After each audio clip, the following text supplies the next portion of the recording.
Welcome back to the Estate of Minds podcast and happy new year to you. We welcome you back here where the podcast meets real estate brains and real talk and where I pretend to know as much as our guests do. Strap in, listeners. This one's going to be a beauty. Today's guest, we've brought in a genuine powerhouse. She's the founder of CEO and of Agent 360. AD360. AD360, Agent Dynamics previously and evolving into another dimension again. She's shaped more agents, more businesses and careers and everything in between. She's a real estate icon and I believe also newly crowned 2025 REIQ winner for excellence and innovation. Julie Davis, welcome to the pod and Happy New Year. Well, thank you so much. What an introduction. I think I'll just take that and put that on replay. Love to see you. And you're looking fabulous as always. I feel fabulous. And you've had a good start to 26? Absolutely. I've had a flying start to 2026. Lovely. And we've got lots of travel on the calendar and lots of really exciting things happening. Well, we're going to pick your brains today, our alumni in particular and our past students and our current students. We're very excited when I told them that we were going to interview you because I have been throwing out some of your stuff to our students in the past and our graduates there. So hopefully you guys are keeping in touch with Julie because I will put her details in the description below so you can get in touch with her. So rest assured here, we're going to pass on a little bit of business, rest assured. Mm-hmm. Now, let's get into it. Let's sink our teeth into this because I've got a lot of stuff I'd like to share today. Take us back before the titles, before the iconic status. What was the moment that you realised that real estate was going to be your pathway, Julie? Yeah, well, it's really interesting because I'd come from a direct sales career. Okay. And I'd been contacted by somebody I knew quite well and basically headhunted. Mm-hmm. This is in the 90s. Mm-hmm.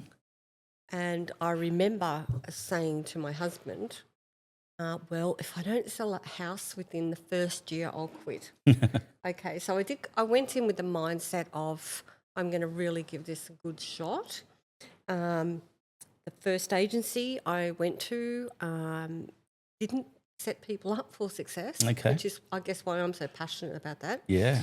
And I went and undertook some training myself and ended up moving to another agency. Right. And ended up in that first year, I think, selling 52 homes. Oh, wow. Wow. So genuine talent there, obviously. Not a lot of people in their first year sell 52 homes. Yeah, I mean, I don't know. You just you do what you do best and you're just authentic to who you are. Well, we think you're a superstar and that's one of the reasons why we've got you on the pod today. But, you've built a lot of credibility and you're historically in a very male-heavy space. What's the moment where you thought, yep, I've earned this seat and I'm not going to give it back? I think when you are valued for who you are and what you do, mm-hmm. not your gender, mm-hmm. but for what your skills and talents mm-hmm. and results that you get. Yeah. And I think, I was at that time in the Canberra market, and which was fairly dominated by males. Yes. And some markets are and some markets aren't. Very true, yep. But I also believe in real estate. It is your success is based on your merits mm-hmm. and what you achieve. Yeah. And whether you're as it should be, right? Absolutely, and whether you're male or female. Mm-hmm. And I think, there's great agents that are male and great agents that are female, and there's the opposite as well. Yeah, absolutely. Look, there's good and bad in every industry. Yeah. And I think regardless of the sex there. But what do female leaders bring to the table that you think the industry, doesn't always appreciate? Yeah, I think, and I hate it when people are just judged on their GCI, right? It's very,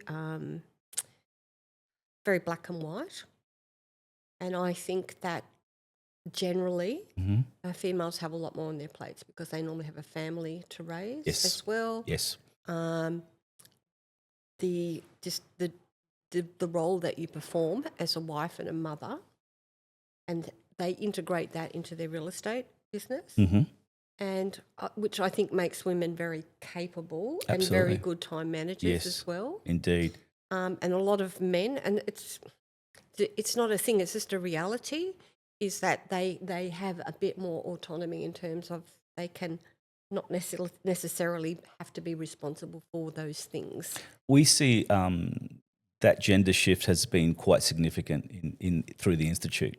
I mean, 11 Yeah. years now we've been up and running, and Wow. when I first started the I institute, remember when you first yes, started. absolutely, you were a very big advocate for us, and we Yeah. appreciate that. Yeah.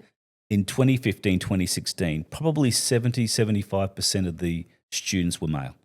Is that right? Last year, graduation count was actually 52% I was female. I was just going to say it's sitting at about 52% if we look overall Mm-hmm. as an industry. Yeah, which is fantastic. And I think it needs that. And I think it needs empowering women. It needs women at the helm making these decisions, being leaders. Telling us blokes what to do occasionally is not a bad thing as well. Yeah, and if I looked at my split in terms of my gender ratio is probably 80% women There to you go. 20% men. Right. That I think part of that too is that number one, I don't like working with egos. I like people who are very values driven, Yep. and And men tend to be, let's be honest about that, men tend to be a little bit more ego driven than yeah, women and historically. they can be more aggressive about the goals that they want to kick. Where with women, in my experience with my clients, it's all more holistic in And terms of juggling And there's good or bad in both of those traits as well, I think. There's that balance there that's required. I believe, I've seen a lot of successful agents, and they are very, very quick to thank their partners or their wives or Yeah. whoever in regards to the support they get, Yeah. because I think they can't be as successful as they want to be Yeah. without that support. I know with my own partner and having young children that if it wasn't for that person being there, I can't put in 15, 16 hours a day. Yeah, correct. I only have one rule, and that's be a good human. That's a Right? great rule. That's like just be a good Yeah, human. Be a absolutely. nice person. Yeah, indeed. One of the, I suppose, I mean, who shaped your early thinking in regards to this? You've had mentors, and now you've gone into a very have. big mentoring role, and you've had probably some have. accidental role models or some tough lessons there. Who's kind of shaped that early thinking for you? Look, I think there's been a number of people. I've always been very invested in personal development, always. But I've been fortunate enough to have some incredible people that I've worked with. One such person would be Michael Gold. Yes. I worked with the Real Estate Network, Results Network for about 3 or 4 years, heading up coaching. So Michael was an incredible. He's a bit of a legend, Michael, he is isn't a he? legend. Yeah. He is a legend. He's exceptionally good at what he does. Plus, he's a good human as well. But like within the industry, like I've just got an incredible, when we look at the consultancy part of the industry, incredible tribe of people around me that are very good at what they do. They're very supportive.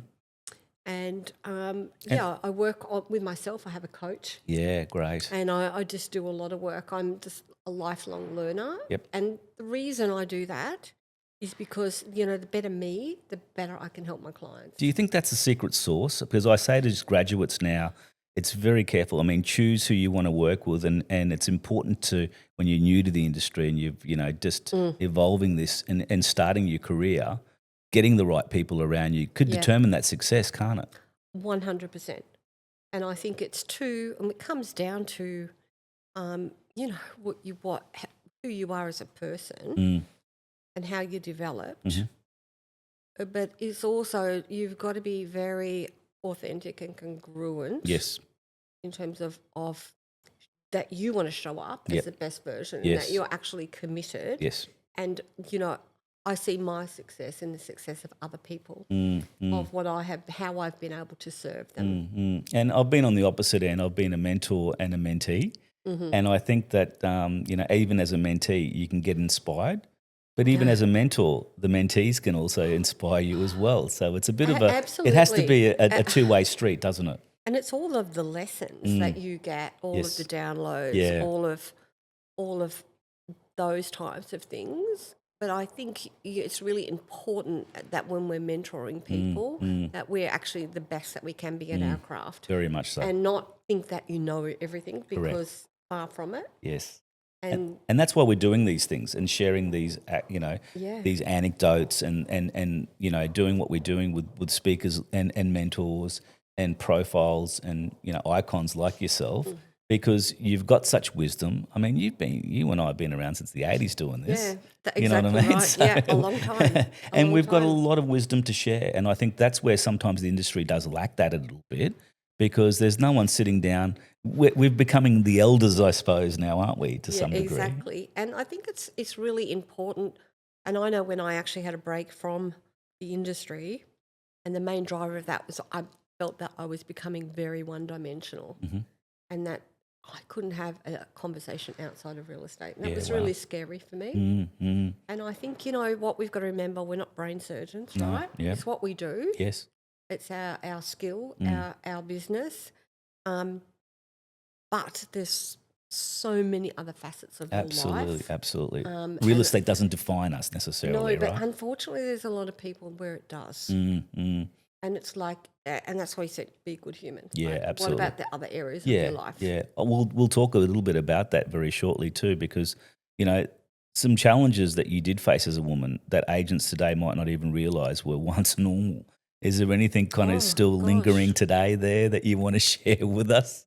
Because I want to get a few war stories from you today here, Julie. Yeah. Obviously. I guess, we've evolved. And that just took me right back, actually, when I built my first house at 21. Wow. And I had to take my dad with me to the bank, right? Yep. And I think that typically for women, and particularly when we look at that couple of decades ago, there was a lot of judgment in terms of not being encouraging for people to actually be expansive. Yeah, indeed. And thank God it's changed, though. Yeah. Thank God. I think that's important now that we've evolved to kind of like really, see the benefits of, bouncing off those ideas, whether it comes to, male, female, or otherwise. You know what I mean? Just sharing ideas generally. Yeah. Not determined by sex, not determined by No. who they are. It's like, I find nothing more stimulating than conversations that are inspiring and expansive, and being around that sort of energy. Yeah, absolutely. Right, because a lot of work I do is all around energy. Yeah, indeed. Right? Indeed. And it's that energy is transferable. Absolutely. And I think that's so critical, either in a team situation, in a sales situation, in a leadership. Absolutely. Because your energy needs to match your actions. Absolutely. And Totally. that people will watch what you do rather than what you say. For sure. What are the traits or habits, I suppose, you see in high-performing female agents or leaders today? Because going on that's a skill in itself, it really, isn't it? Yeah. And I think that's sort of how long is a piece of string, because I see very different varyings of success. And there are some really high-performing agents. And there's a couple of my clients that I think of immediately.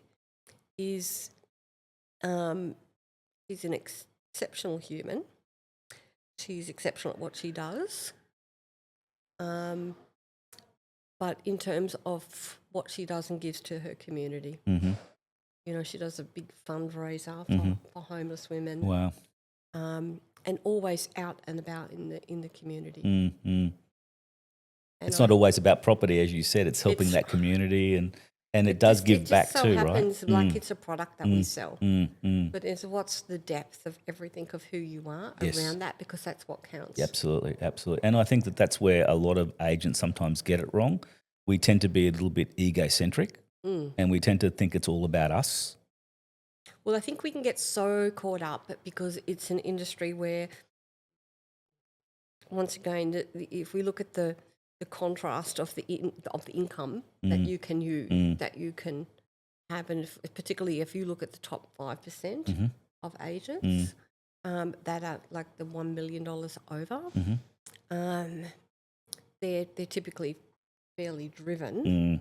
Indeed. But a lot of them are very externally motivated, right, which is really dangerous. Yeah.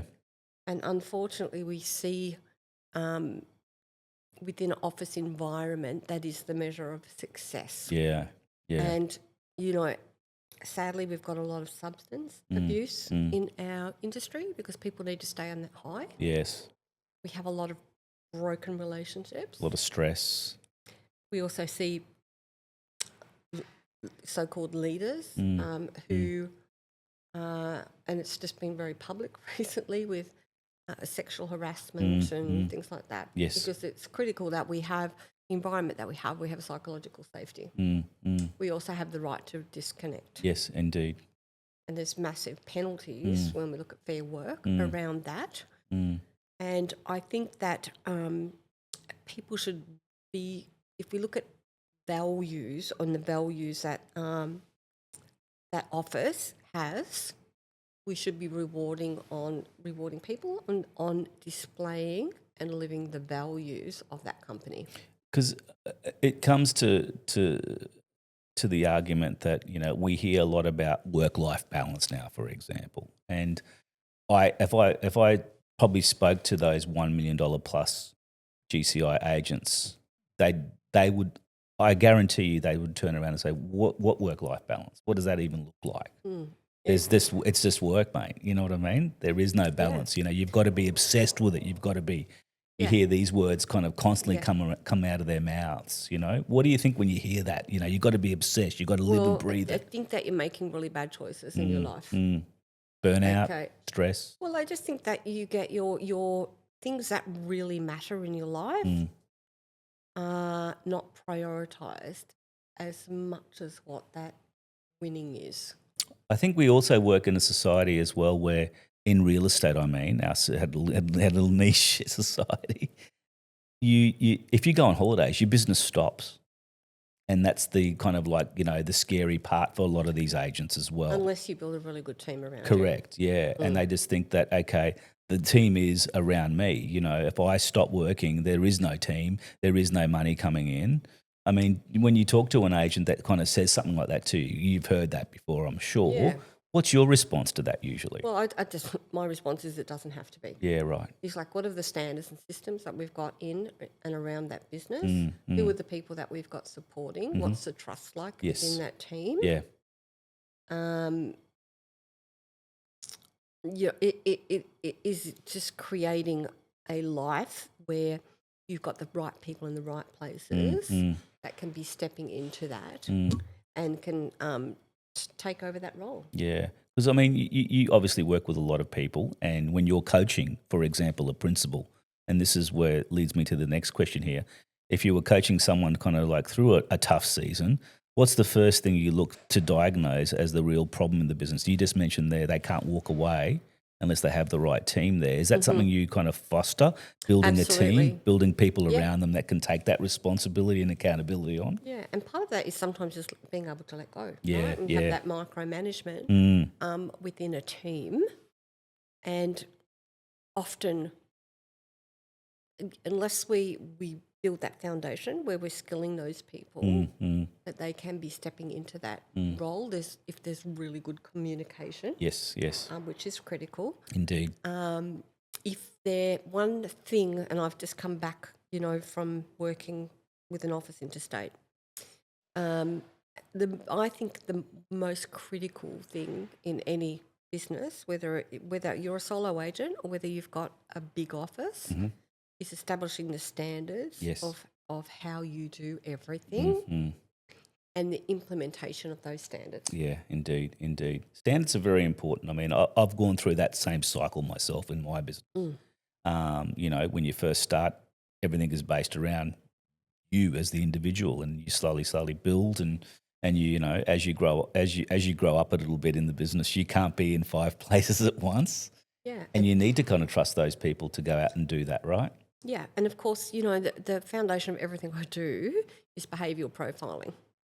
Now, if we understand our strengths, and then when we're building our team and look at building those areas in our business that are not our strengths, but are somebody else's strengths, indeed, yeah. They're going to be much more efficient. Yeah, for sure. And get a much better result. That's smart recruitment, really, isn't it? Oh, it's critical. Yeah. It's critical because we can look at references and everything, but unless we actually know where somebody's natural energy is sitting, right? Because you could, if you've got a learnt skill, we can execute that learnt skill to a point where your natural energy will always take over. And if you get stressed, unless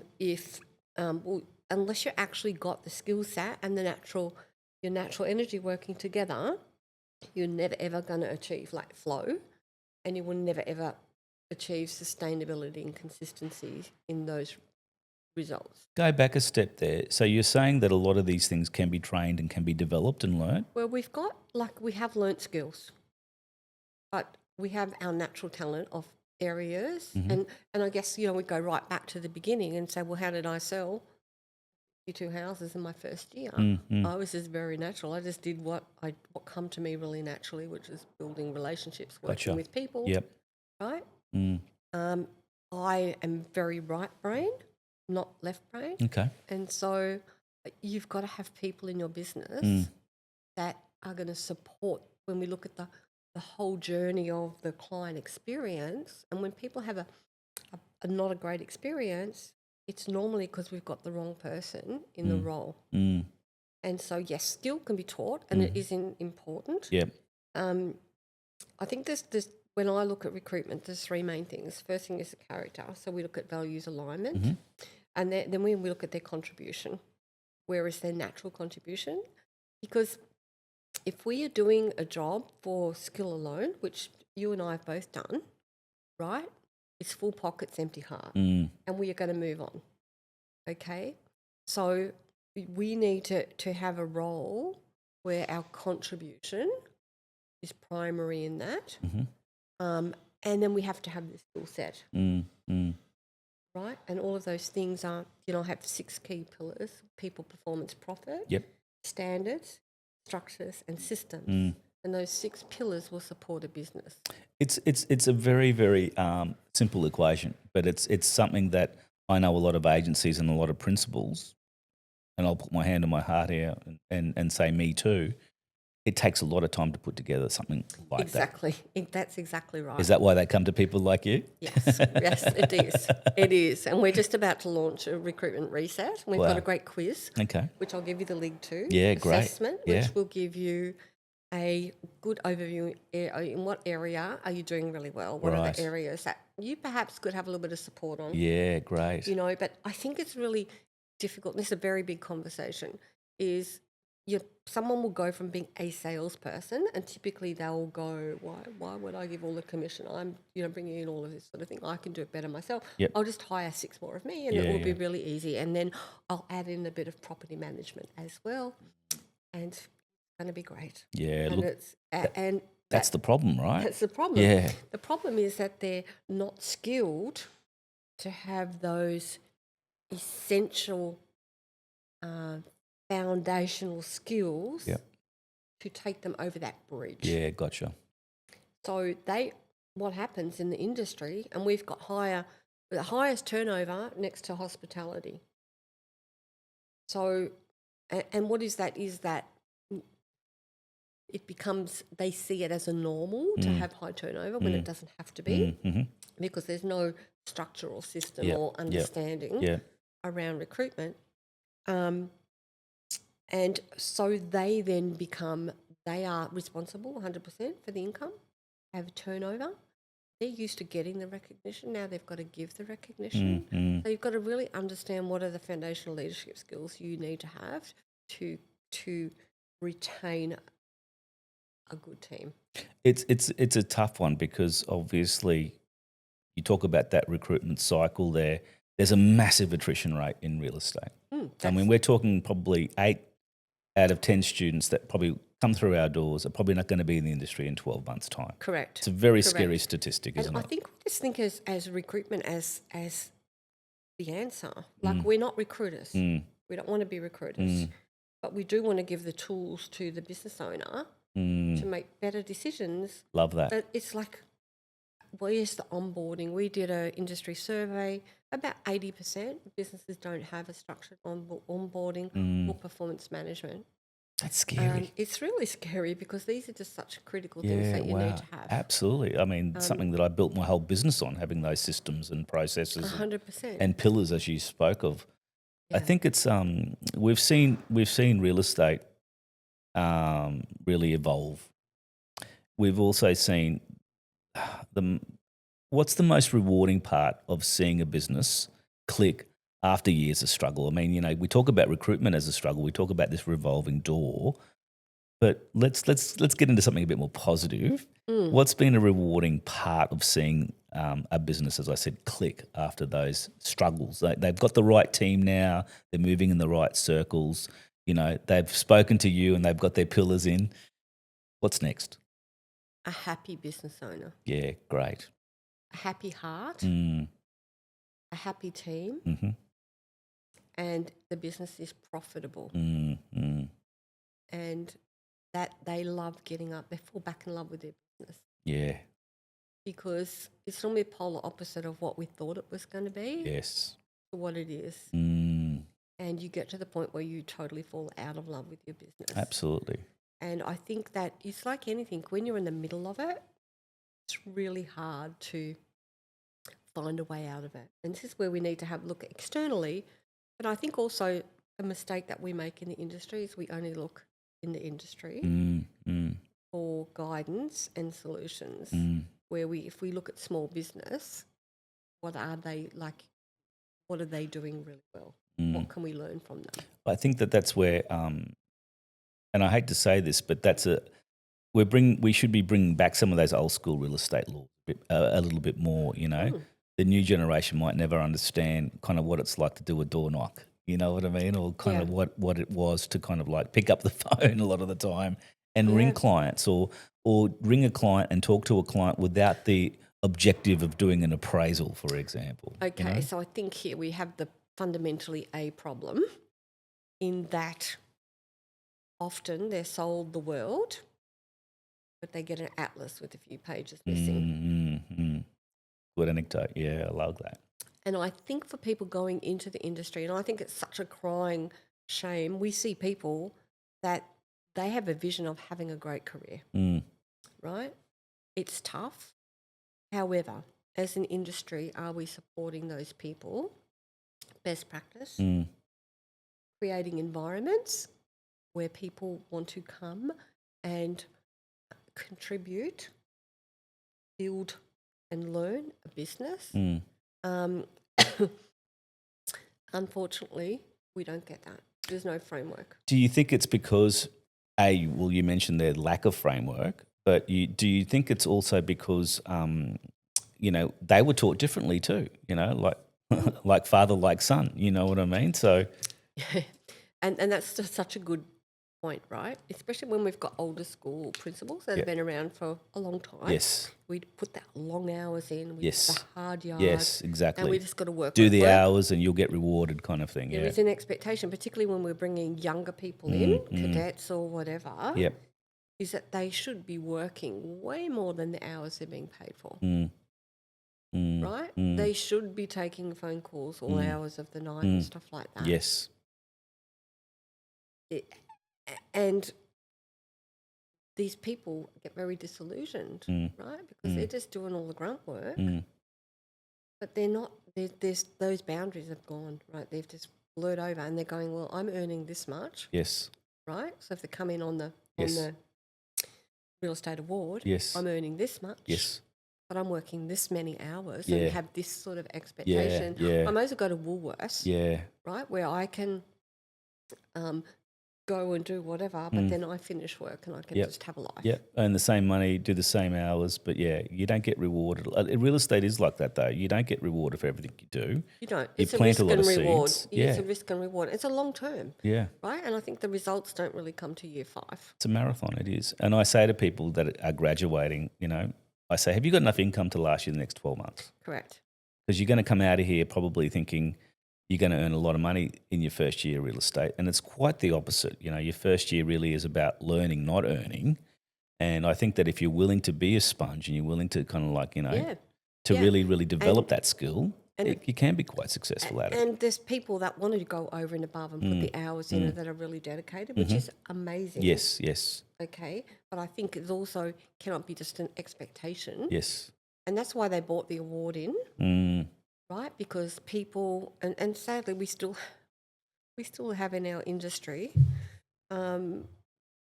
people that have got people in, they're paying them commission only, and or like this is, the industry is evolving, and in New South Wales, in like a lot of cases now, because they're having the standards come in, they're clamping down on that, yeah. and people are actually being fined if they don't have like a framework for training, Yes. policies, and all of that sort of Yeah, thing. indeed. And that's one of the And- reasons why Queensland's getting on board now with CPD as well and all that type of stuff. Absolutely, absolutely. And I think we need to really equip people with the skills. And I remember when in my day, we used to train every week. Yeah, And well, I there think you go. that we don't see that enough, Yeah. especially independent officers. And I had a conversation with the principal the other day, and we're talking about recruiting and bringing salespeople in. And I asked the question and said, do you, when you, as part of your recruitment, have them do a role play of a listing presentation, right? Because you know what? It's a $10,000, $15,000 game, and they're practicing on clients.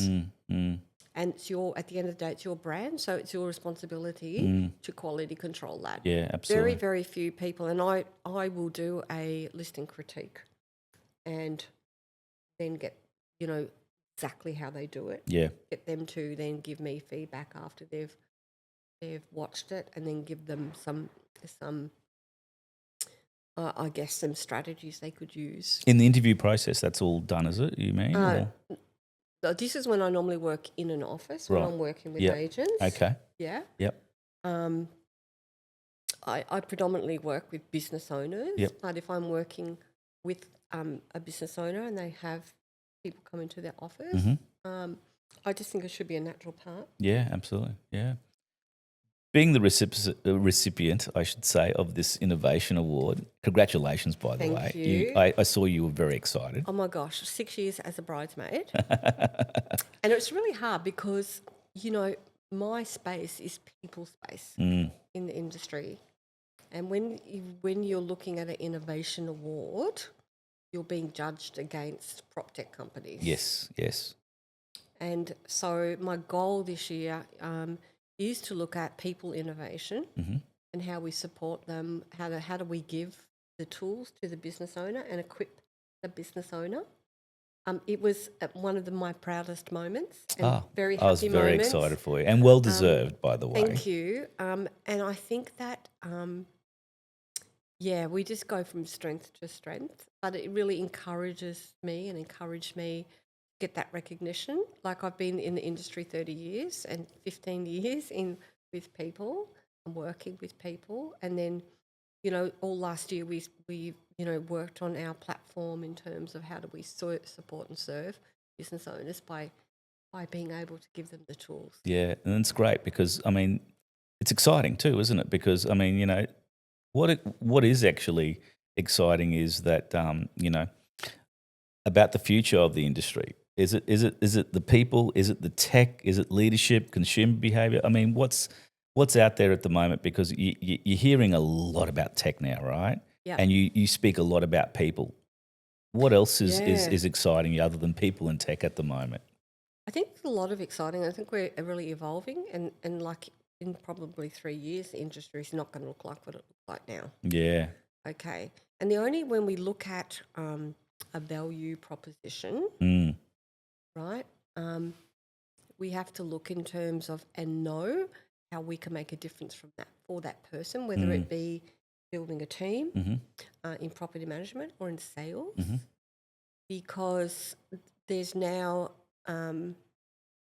so many different options for people, which is very depersonalized, and the only value is in terms of building that relationship, building that loyalty, and having the trust that somebody knows that they can't and don't want to do it without you. I think that there's a lot of noise out there at the moment and about automation, AI replacing agents. What's your view? Is it evolution? Is it extinction or partnership? I think partnership. And the reason I say that is because we have to embrace tools that are going to make us more efficient. That's so we can serve people. Yeah, yeah, And AI can certainly do that, but you yeah. can also go through down a lot of rabbit holes with Sure, that. absolutely. And so you've got to be very purposeful in terms of how you're using it. Mm, It's also got to be very controlled in the environment. You've got to have standards around it, absolutely. and you've got to be able to monitor that. We've already heard horror stories of, ads being placed that have still got the chat lines in them and all of that sort of thing. I think what's a bit overwhelming for the industry is two things. Is the amount of technology that is out there. Then somebody comes and says, we've actually got a better tool, it's better than this. And it's like, it's a whole cycle, which in terms of investment and your outgoings, like real estate businesses are a lot less profitable than what they were because of the overheads. Yes, indeed. I think that we need to look at the baseline of the tools that we have, of what functionality they have, and what do we need to learn Yep. to use them of their full capability. Absolutely, yeah. And it's not cheap still. I mean, AI is not that cheap. It's going to revolutionise, I dare say, like you mentioned, the way we work, and we need to embrace that. But it's still not cheap, and the right stuff shouldn't be cheap either, right? Because, I mean, correct. you don't want to be embarrassed by something there. It can be a big distraction for your brand, for your business. It can damage reputation as well. And that's something that a lot of people think that it's going to be all about efficiency and we're going to get better at it. But, at the same time, if it's not used properly, It can cause mistrust. absolutely, yeah. Right? Which Which is what our whole business is based on, right? yeah. Yeah, sorry. Yeah, I think that too, when we look at profit within a business, and one of the biggest profit drainers in your business or loss of profit is your turnover of your team. Absolutely, yeah. It is. And recruitment costs, as you said before, massive burdens. And I think, like, if someone thinks if I can just put a person in this seat, it's going to solve my problems. Well, if you look at a whole pie, and we actually look at the act of recruiting someone, it's like about a 16th of the pie. It's like, what are the other things that actually need to happen? Because when we look, retention is critical. Okay, how do we keep the good people? Absolutely. Yeah, Secret sauce, yeah. and dynamically, is when somebody leaves a team or enters a team, that team changes. Absolutely. And it doesn't take a number of people. One person can do that. Absolutely, For 100%. positive reasons and also toxic reasons as well, right? Yeah. If you had to summarize your mentorship philosophy in one sentence, what's one thing every agent needs to hear but often refuses to accept? Because you're the person with all the anecdotes. You're the person people come to for the answers. How would you surmise that? I would surmise that, and if I look at this personally for myself, is that what's going on externally for you in your business, in the world, is just a reflection of what's happening with you internally. Good point, yeah. Right? It is like if we're not congruent in who we are, if we're not skilled, confident, capable, expansive in our thinking, we're never ever going to make a success outside of ourselves. Okay, because we're carrying baggage from the past, a lot of bias as well in terms of is a filter in terms of how we see things, which is built over like a long time. Yeah, of course. And yeah. if we have a look in terms of our perception of things, and it's like now there's a lot of work being done with neuroscience and things like that, which is super exciting. It is, yeah. Because understanding how powerful our brain is. Correct, yeah. But we also look at habits, right? And what habits do we have daily? Because it's those habits, and James Clear, Atomic Habits, is an awesome book, is our daily habits and the practice of those habits towards our goal and outcome, and how we want to serve people. that's what we need to really keep a check on. Absolutely. It's the foundations, right? Yeah. How do you keep yourself sharp then? I mean, obviously, you do a lot of reading and obviously you do a lot of mentoring, but, keeping yourself sharp when, you're the one everyone else looks for clarity. Yeah. Yeah. How do you And do it, Julie? okay, I'm pretty much a really early morning person. Yep.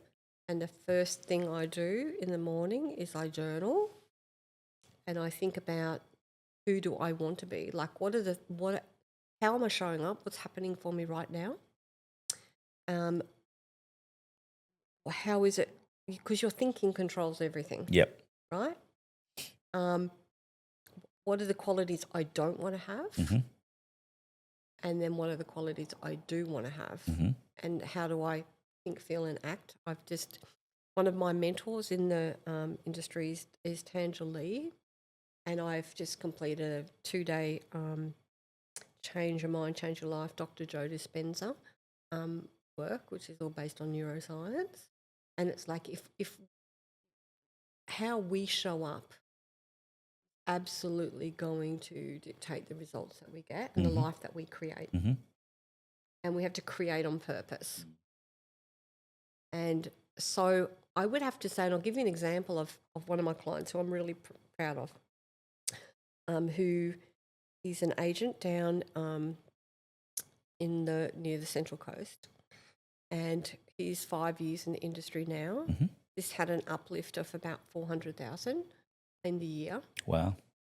Now, he had the skill. It's mostly mindset and how he saw himself. Mm-hmm. He when I first started coaching him, he was that person that had the big ego and that I want to win. And we just chipped away every week. And he just has totally transformed who he is, how he feels about himself and how he sees his clients. Number one, his business almost doubled. But, this week he just moved into his very first home. Wow.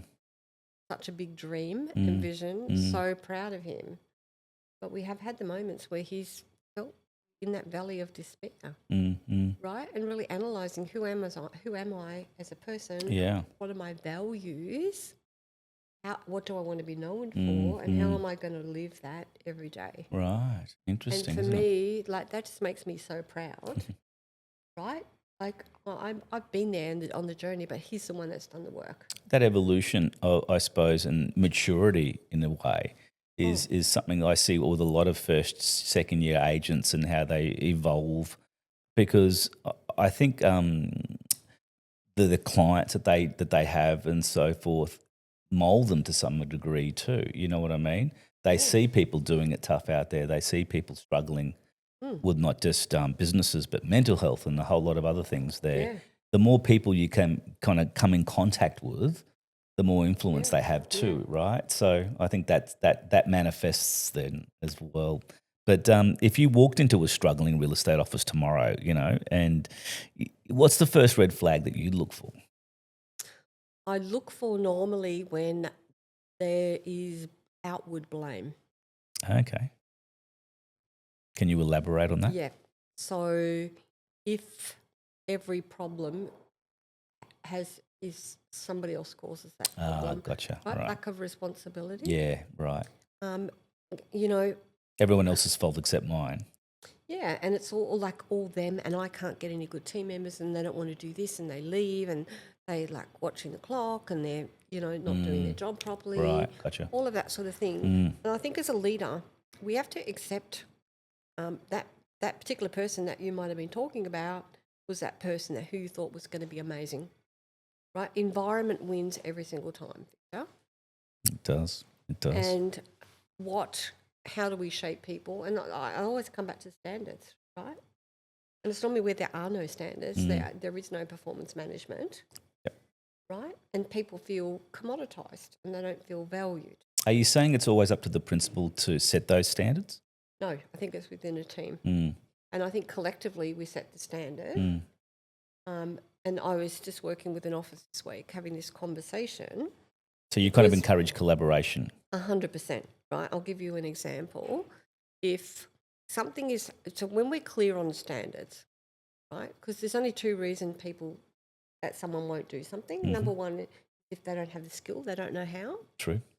And the second thing is that they will deliberately decide not to do it and to choose to do something else. Right.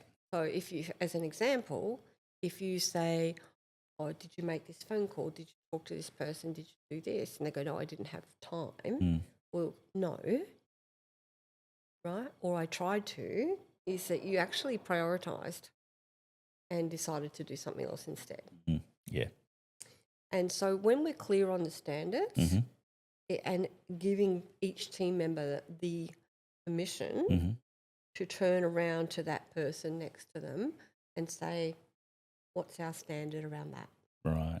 We don't have to have any other conversation. Accountability, right? Yeah, I love it. Right? You're not living up to the standards. And Yeah. what you will find in a team is when we're very focused on that, is they will protect those standards. You've worked with a lot of teams across Australia. Is there a recurring pattern that you see in businesses right before they hit a breakthrough moment, for example? I think that, yes, I think that when we're coming from being individuals in a team, becoming collective in a team with the one purpose, Mm-hmm. and that each person knows what problem they solve within that office and who they're serving. Yeah.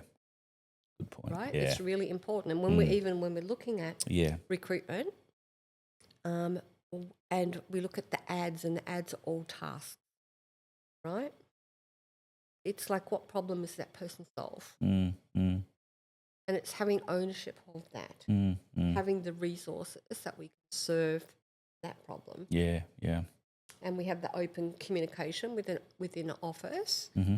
And this is where we come back to, when you're doing a weekly team meeting, Mm-hmm. is that we're getting everybody's input. Yep. Yep. We're also, once again, rewarding people, not just for those big wins, but we're rewarding them for living our values. Gotcha. Yeah. Yeah. Yeah. And that's a good point that you raised there, because being a CEO yourself, I mean, we often talk about clarity, culture, consistency. Which of these sits at the heart of your leadership philosophy, and why? I think for me, clarity is really important. Mm-hmm. Care is really important. You talk about clarity, that communication. Is that what you mean there? Yeah. Is that have I communicated to you Yes. that you're actually really clear Yeah. around Right. that? Yeah. Gotcha. Care, you said as well. Care and kindness. Mm-hmm. Mm-hmm. Something that sometimes is a bit lacking in our industry, isn't it? Yeah. We do it with our clients all the time. Oh, yeah, absolutely. We're so good at doing it for clients, but we Yeah. don't do it for ourselves or our team a lot And of the sometimes time, our right? family at Yeah, home, right? absolutely. Yeah, indeed. Yeah, and I think the other thing is that we need to learn to disconnect from our phone. Yeah, right. Yeah. Easier said than Okay? done, It right? is, it is, but we need to then put standards around it. Yeah, yeah. Because it puts up a barrier. Mm. It's a distraction. In communication, It's avoidance. right? Yeah, yeah, Because our brains want the dopamine, yeah, indeed. right? And it's just like 5 minutes is 2 hours. I think that's important, and I've started to do that a lot, disconnecting. I think it's really important and healthy. I'm finding that, we're getting poor at communicating because of that lack of disconnect. We're communicating in another fashion, of course, and my daughter would argue that, Dad, I'm still talking to you, but I'm just doing it another way. But, I suppose some of that old school kind of culture around sitting down, let's have a chat. Let's have a chat about this. Let's talk about this. Let's openly address this, hold ourselves accountable here, And I think probably the key thing is how conscious are we and how present are we? Yeah, exactly. How present, exactly. Yeah. I think that's a secret am I sauce. giving all of me to you? Yeah. Genuinely. Genuinely. Or am I talking to you and I've just got my phone face down? Yeah, gotcha. I'm kind of somewhat distracted. Yeah, absolutely. And it's like, so the best gift that you could give to someone is to be present with them. Yeah, absolutely. And to listen. Love that. And have them feel valued. Love that. We had a Christmas lunch with all the family and recently and so forth, and we realised the next day no one took any photos.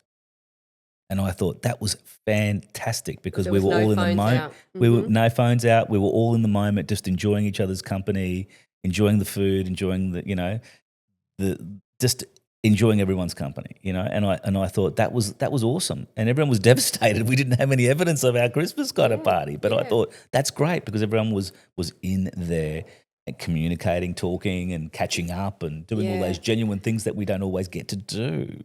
And I think, Victor, the thing is that something that become very evident to me is that we just can't take anything or anyone for granted. True. Because you don't know when they can be taken away from you. Correct, yeah. And that can happen, it happened to me, obviously. But it's that, are we really valuing people while they're here? Or do we regret and go, I wish I had have? Absolutely. Attitude of gratitude, for sure. Yeah. You've built a coaching ecosystem that the principals swear by. I mean, how did your company evolve from like this coaching service to this full-scale business transformation platform? Because that is somewhat remarkable, and it's evolving again now. Yeah, so I think probably a lot of it was my frustration, right, which was a gift in that, we worked for many years, and the premise of what we did was understanding behavioural profiling. Yes. And I used to get frustrated because I'm going, like, where is the integration of this, of everyone saying how fantastic it was, and this is really great, and like, I know more about this person now, and it's like you become more of a, in some cases, transactional. Yes. I don't like transactional. And then I thought, well, you don't blame them, Julie. Like, let's look at what we're actually offering. Right. And I thought, if I'm not offering the tools for integration to actually to use this as in terms of to have impact rather than insight. Yes. And for it to be purposeful within a business and deep, many more levels, is what drove me to say, when we understand someone's preference or profile, natural tendencies, and there's really 4 main tendencies that people have and drivers if we look at the 4 different energies. How do we integrate that into our recruitment, into our onboarding, into our into performance management, where we understand that people are going to respond to different things. Yeah, absolutely. Yeah. You talk about those pillars and those concepts there. I mean, every year I have some mottos that I generate for my team. We have a lot of managers at the Institute. I don't talk about management. I talk about leadership. I think that's where management 100%. sometimes gets construed with leadership. I also talk about purposeful this year. Everything we're doing, marketing, everything has a purpose because, engagement's really important. And I get to work with some great people every day. I want to make everything I do with the people that I work with purposeful. And I think if we look at Maslow's hierarchical needs, right, of what the human needs are, the very top, the very pinnacle of that is contribution. And leadership is about contribution. Absolutely. And it's what, in terms of that we're giving to others, we're making an imprint. And I think that, what we want to do in a business is to have and there's a very big difference between a manager and a leader. The way they're told one's left, one's right. Is how do we have those people that take that ownership? Yeah.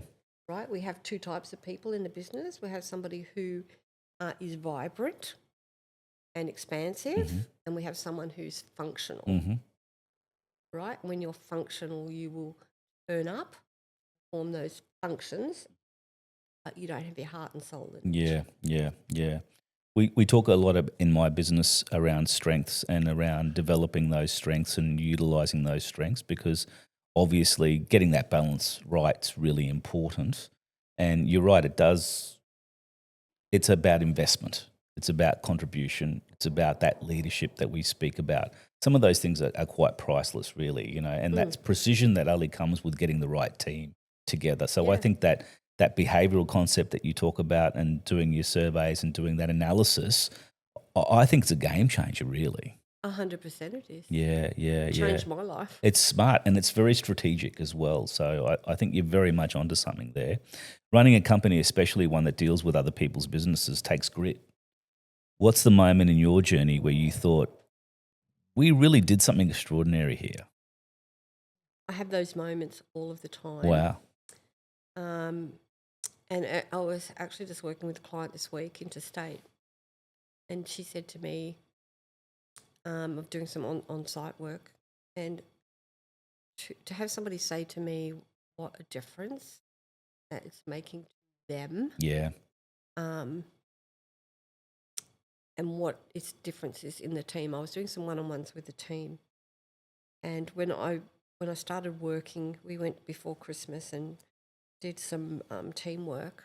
We had one particular team member who was not feeling the love, Mm-hmm. a bit divisive in the team. Mm-hmm. And, when I said to her, give me a measurement between 1 and 10 Mm-hmm. of how you were feeling Mm-hmm. in our first conversation, Yeah. where you were at. Yep. And she said, 4. Wow. I said, how are you now? Mm. This is just a matter of 4 weeks later. How Mhm. are you now? She said, I'm sitting at an 8. Wow. I said, well, what do we need to do to take you to a 10? Wow. That's a big transformation in a month. To Yeah. go from a 4 to an 8 even is a massive transformation. And now Yeah. going from an 8 to a 10 is probably even a smaller step. I think the biggest step would probably be from a 4 to an 8. Yeah. And a lot of that is just a mind shift, Mm, right? Of in terms of feeling valued Mm. and wanting to contribute more. When did you know you were good at this, Julie? That mentoring was your superpower? Because I think, and I've heard such amazing things about your business and what you do for people, how you've transformed them, how you've evolved them. You are their secret sauce. When I know that I'm making a difference is when I'm having conversations and I get goosebumps. Mm. I've had a few today. And you go, you know what? I am making a difference. I am making an impact. And I think that's it's about having that connection and trust with that person. Absolutely, yeah. They're actually taking on board. Yeah, yeah. Okay, and that you actually having their team saying, my gosh, I can see such a difference. This is such a much better environment. Wow. We feel so much safer. And that leader's going, they're actually doing stuff in their life that was actually they didn't think would be achievable. Wow. Like, having a few days off here or just achieving something where they've really stepped up into that leadership. Fantastic. As well. Yeah, that's wonderful. We get a lot of graduates and newbies, as you know, entering into the industry. If you could sit down with your 23-year-old self again and start at the door of your first listing presentation, what would you tell them? What would you tell her? I would say make sure that you know, so technically you knew what you were doing, but when you're in front of someone, you come from your heart and not your head. Great. Yeah. Yeah. Because that's how we build relationships and that's how we build trust. Yeah, and our industry is about planting those seeds, those relationship seeds sometimes, and they don't always sprout quickly. No, it's interesting. This is quite. I'd sold a house in Canberra, and probably I don't know, maybe 10 years ago. And that's when I was working for Michael at the time. I got a phone call from this gentleman, and he said, "Oh, Julie, I'm just ringing to see if you're still in real estate. Found your card." Right? He said, you probably don't remember me. And I recalled everything about the sale, right? And he was totally blown away. Wow. And to know that you've made that impact on people, right? And definitely. I think going back, and that was a situation, a situation happened many years later. But I think and this is something let's talk about, is what's your nurture process of your clients once they become a client? How do we continue to build that relationship? We've had a relationship with the seller, Yes, but you've got a new client, yeah, right? What is it? How are you going to make them feel valued? And I'm not talking about getting an anniversary card or a letter. What is your investment in that person to keep that relationship? Because that's gold. And I think as an industry, we forget that. I think it's something like about 87% of people do not sell through the agent that they bought through. Yeah, wow. It's a crying shame. It's an interesting stat, isn't it? Yeah. Yeah. 87%. Something like that. Wow. Yeah. It's really high. Whew, that is scary. That is scary. And I guess part of that is that the turnover that we have in the industry. Of course, yeah. It has a lot to do with it. But if I would say what constitutes a really good agent is like, what do you do after the sale? How do you make people? Because everything's about making people how you make them feel. Absolutely. Right? They don't care what you say or what you know. It's how you make them feel. Absolutely.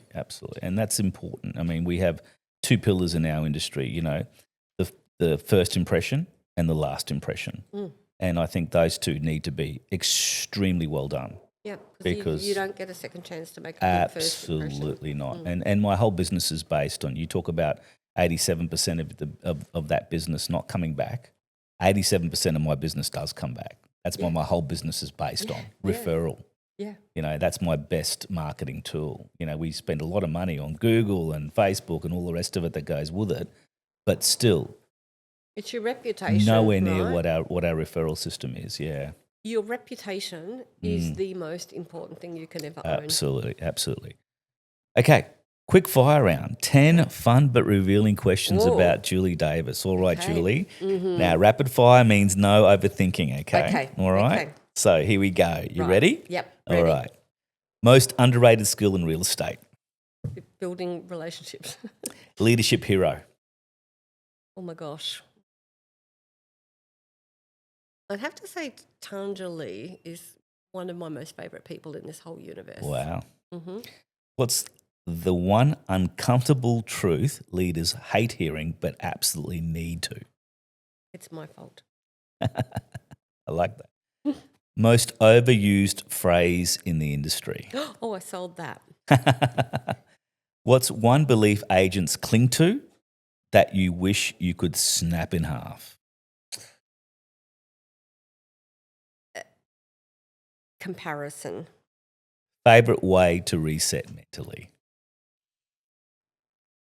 Journaling, meditation. One thing men in the industry could or should do better? Be more empathetic. If you could hand every agent in Australia a sticky note with that one message, what would it be? Believe in yourself. What's one word people use to describe you that you secretly love? You've got my back. It's a couple of words. I would say genuine too. Thank you. Yeah, absolutely. If your leadership style was a cocktail, what would it be called and what's in it? I'd say it would be a gin and tonic, that it's refreshing and just what you needed. What's the most Julie Davis thing you've ever said to a principal having a meltdown? I truly care. If your business had a theme song, what would it be and who's singing it? Unwritten. I'm not sure of who sings it, but it is all about, like, your future's unwritten. It's up to you to rewrite it. I like that. Final call, Julie. Before you hang up the boots one day, what legacy do you want people whispering about you in the agency corridors? That I'm a good human. Oh, that's lovely. Well, Julie, that was phenomenal, actually. You've given our listeners the kind of insight that most people would probably pay a coaching retainer to hear. Thank you for sharing that wisdom today with us, the war stories and the truth bombs. And listeners, if your office is in chaos or your systems are on life support or your culture needs a bit of CPR, then you know who to call. We'll leave your contact details below in the description, Julie, so people can get, of course, in touch with you. And also don't forget to subscribe to the Estate of Minds podcast on Spotify or drop us a rating or a share. We'd love to keep the conversation going. But until next time, stay sharp, stay curious, and just a little bit cheeky as well. Thanks, Julie. And thanks for being a great human.